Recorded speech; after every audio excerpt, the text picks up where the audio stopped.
Hello दोस्तों, मैं नरेश कुमार और आप देख रहे हैं इनके एजुकेशन अड्डा। दोस्तों, इससे पहले कि जो लोग नए हैं इस चैनल को सब्सक्राइब कर लीजिए और बेल आइकन का बटन दबा लीजिए ताकि मैं जब भी वीडियो डालूं तो वह वीडियो आप लोग के पास पहुंच जाए। दोस्तों, आज का टॉपिक है क्लास 10th का फिजिक्स, जिसमें है प्रकाश का परावर्तन। अर्थात प्रकाश के परावर्तन एक महत्वपूर्ण चैप्टर है जिसमें अनेक बोर्ड परीक्षाओं में पूछे जाते हैं। तो सबसे पहले चलते हैं, प्रकाश किसे कहते हैं, प्रकाश क्या है, यह प्रकाश की परिभाषा क्या है? प्रकाश वह भौतिक कारक है जिसकी सहायता से हम किसी वस्तुओं को देख पाते हैं, प्रकाश कहलाता है। ऐसे प्रकाश के बहुत से टॉपिक जो मिल जाएंगे,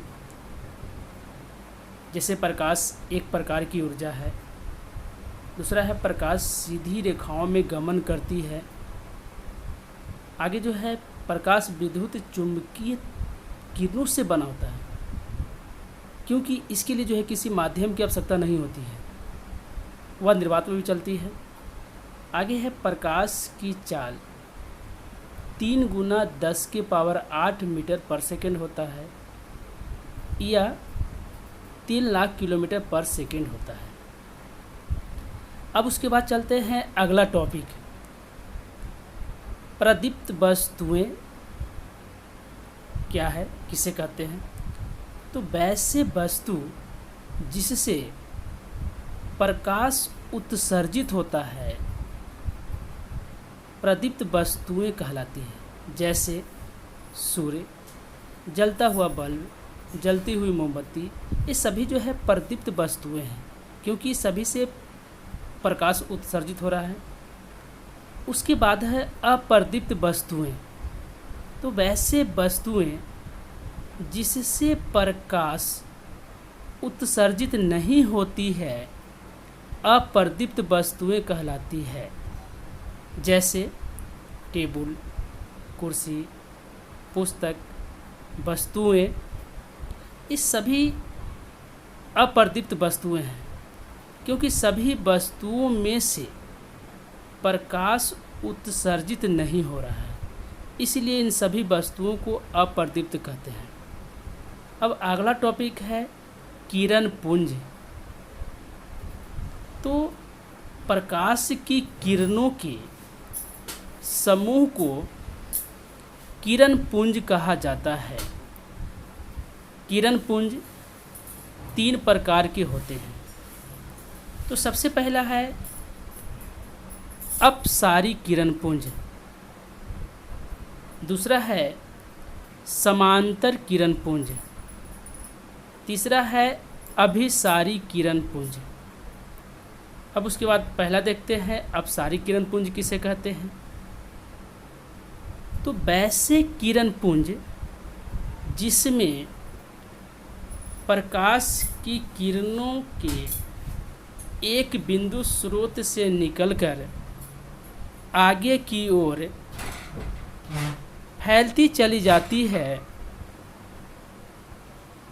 अपसारी किरण पुंज कहलाती है। जैसे पिक्चर में देख रहे हैं, ये अपसारी किरण पुंज है।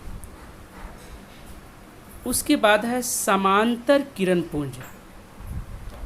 तो वैसे किरण पुंज जिसमें प्रकाश की किरणें एक दूसरे से समांतर होती है, समांतर किरण पुंज कहलाती है। जैसे ये पिक्चर जो है समांतर किरण पुंज का है। आगे देखेंगे अभिसारी किरण पुंज। तो वैसे किरण पुंज जिसमें प्रकाश की किरणें एक बिंदु पर आकर मिलती है या मिलती हुई प्रतीत होती है, अभिसारी किरण पुंज कहलाती है। इसका भी पिक्चर देखेंगे जो अभिसारी किरण पुंज का है। अब आगे चलेंगे पारदर्शी पदार्थ। तो वैसे पदार्थ जिससे होकर प्रकाश की किरणें आसानी से पार कर जाती है, पारदर्शी पदार्थ कहलाती है। जैसे कांच, पानी, हवा आदि यह सभी पारदर्शी पदार्थ हैं, क्योंकि इन सभी से प्रकाश आसानी से पार कर जाती है। उसके बाद है अपारदर्शी पदार्थ।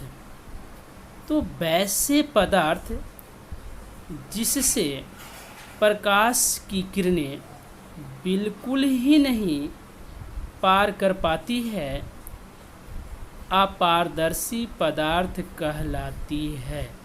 जैसे लकड़ी, लोहा, पत्थर, कोयला इत्यादि, ये सभी अपारदर्शी पदार्थ हैं।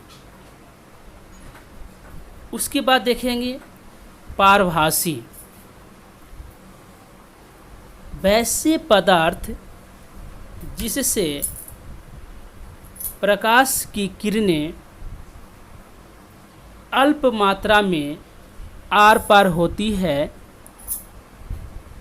पारभासी पदार्थ कहलाती है। जैसे घिसा हुआ शीशा, इससे प्रकाश की सूक्ष्म मात्रा में किरणें आर पार होती है।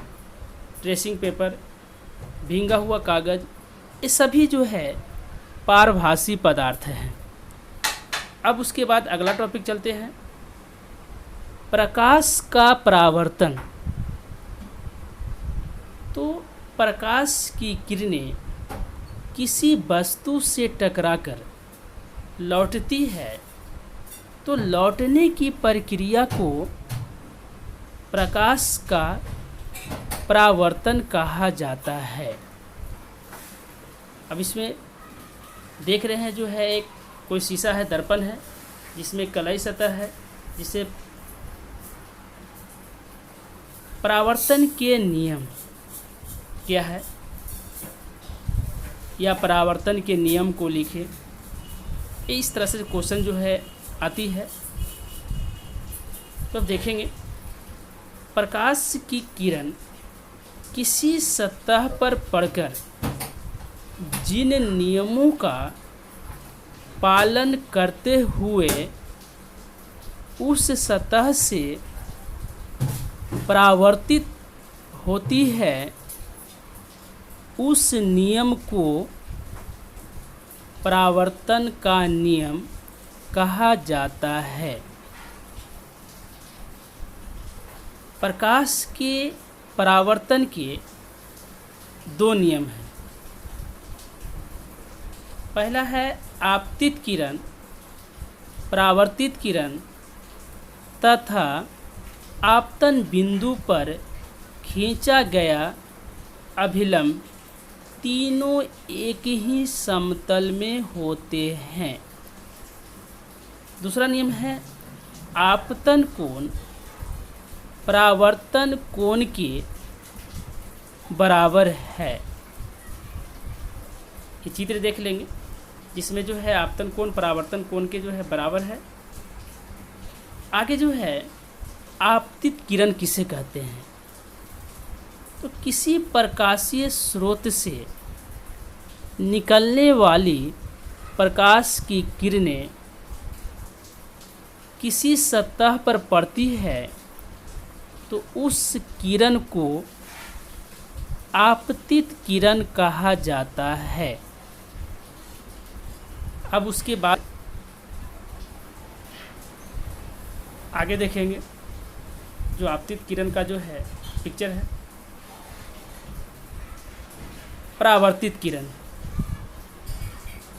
किसी प्रकाशीय स्रोत से निकलने वाली प्रकाश की किरणें किसी दर्पण से टकराकर वापस लौट जाती है, उस किरण को परावर्तित किरण कहा जाता है। इसमें जो है परावर्तित किरण जो है, ये जो परावर्तित किरण है जो दर्पण से टकराकर लौट रही है। आगे है अभिलंब। तो किसी समतल सतह की किसी बिंदु पर खींचे गए लंब को उस बिंदु पर अभिलंब कहा जाता है। चित्र में ये अभिलंब है जो आपतन बिंदु पर खींचा गया है, जिसे अभिलंब कहा जा रहा है, अर्थात अभिलंब कहते हैं इसे।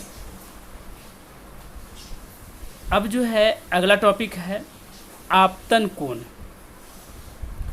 तो आपतित किरण और आपतन बिंदु पर खींचे गए अभिलंब के द्वारा जिस कोण का निर्माण होता है उस कोण को आपतन कोण कहा जाता है। जैसे हम चित्र में देखेंगे, ये जो है आपतित किरण है और ये अभिलंब है। ये दोनों के बीच कोण का निर्माण हो रहा है जिसे आपतन कोण कहा जा रहा है, अर्थात आपतन कोण कहते हैं। उसके बाद है परावर्तन कोण। तो परावर्तित किरण और आपतन बिंदु पर खींचे गए अभिलंब के द्वारा जिस कोण का निर्माण होता है उस कोण को परावर्तन कोण कहा जाता है। जैसे हम चित्र देखेंगे तो ये अभिलंब है जो आपतन बिंदु पर खींचा गया है और ये परावर्तित किरण है। ये दोनों के बीच कोण का निर्माण हो रहा है जिसे परावर्तन कोण कहते हैं। अब उसके बाद है प्रतिबिंब। तो किसी प्रकाशीय स्रोत से निकलने वाली प्रकाश की किरणें दर्पण के बाद जिस बिंदु पर मिलती है या मिलती हुई प्रतीत होती है उस बिंदु स्रोत को प्रतिबिंब कहा जाता है। प्रतिबिंब दो प्रकार की होती है। पहला है वास्तविक प्रतिबिंब और दूसरा है आभासी प्रतिबिंब, या इसे काल्पनिक प्रतिबिंब भी कहते हैं। तो पहला देखते हैं वास्तविक प्रतिबिंब। किसी प्रकाशीय स्रोत से निकलने वाली प्रकाश की किरणें दर्पण से परावर्तन के बाद जिस बिंदु पर वास्तविक रूप में मिलती है उस बिंदु स्रोत को वास्तविक प्रतिबिंब कहा जाता है। इस चित्र में देखेंगे हम वास्तविक प्रतिबिंब। जो वास्तविक प्रतिबिंब है जो आपतित किरण और परावर्तित किरण द्वारा एक निश्चित बिंदु पर मिल रही है। ये निश्चित बिंदु जो वास्तविक रूप से कट रही है जो वास्तविक प्रतिबिंब कहलाएगी। उसके बाद है काल्पनिक प्रतिबिंब, अर्थात वास्तविक प्रतिबिंब को पर्दे पर प्राप्त किया जा सकता है। दूसरा है वास्तविक प्रतिबिंब वस्तु की अपेक्षा हमेशा उल्टा बनता है। आगे देखेंगे काल्पनिक प्रतिबिंब।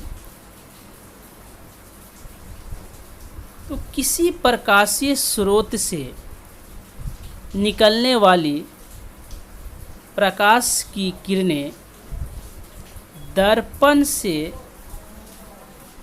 परावर्तन के बाद जिस बिंदु पर मिलती हुई प्रतीत होती है उस बिंदु स्रोत को काल्पनिक प्रतिबिंब कहा जाता है। इसे आभासी प्रतिबिंब भी कहते हैं। अब चित्र में देखेंगे, ये आभासी प्रतिबिंब है, क्योंकि किसी प्रकाशीय स्रोत से निकलने वाली प्रकाश की किरण जो डॉट जो है एक काल्पनिक रूप में मिल रही है, ये कल्पना किया गया है, इसलिए इसे हम काल्पनिक प्रतिबिंब कह रहे हैं। आभासी प्रतिबिंब वस्तु की अपेक्षा हमेशा सीधा बनता है। आभासी प्रतिबिंब वस्तु की अपेक्षा छोटा भी बनती है। अब उसके बाद है पार्श्व परिवर्तन, किसे कहते हैं या पार्श्व परिवर्तन क्या है, ये देखेंगे। तो जब हम अपने प्रतिबिंब को दर्पण में देखते हैं तो वह हमारे समान ही दिखता है, लेकिन गौर से देखने पर अपना दाहिना हाथ उठाते हैं तो लगता है कि प्रतिबिंब का बायां हाथ उठ रहा है, अर्थात वस्तु का दाहिना भाग समतल दर्पण में प्रतिबिंब का बायां भाग तथा वस्तु का बायां भाग समतल दर्पण में प्रतिबिंब का दाहिना भाग दिखाई पड़ता है। तो इसी को पार्श्व परिवर्तन कहा जाता है। आप जो है इसको किसी समतल दर्पण में देखकर ऐसा महसूस कर सकते हैं, प्रयोग कर सकते हैं। अब उसके बाद आगे आते हैं समतल दर्पण द्वारा बने प्रतिबिंब की विशेषताएं क्या है, अर्थात समतल दर्पण में जो प्रतिबिंब बनता है उसकी क्या विशेषता है। तो सबसे पहला है जो समतल दर्पण में बने प्रतिबिंब की विशेषता, इसको लिख सकते हैं निम्न प्रकार है, निम्न है। चलिए पहला देखते हैं। तो प्रतिबिंब दर्पण के पीछे बनता है। दूसरा, प्रतिबिंब का आकार वस्तु के आकार की बराबर होती है। तीसरा, प्रतिबिंब वस्तु की अपेक्षा सीधा बनता है। अब चौथा देखेंगे, प्रतिबिंब आभासी होता है। पांचवा विशेषताएं, प्रतिबिंब दर्पण से उतना ही पीछे बनता है जितना वस्तु दर्पण से आगे होता है। आगे जो है प्रतिबिंब पार्श्विक रूप से उल्टा होता है। अब जो है इसी चैप्टर का जो शेष भाग पार्ट 2 में देख सकते हैं, जो पार्ट 2 में आएगा।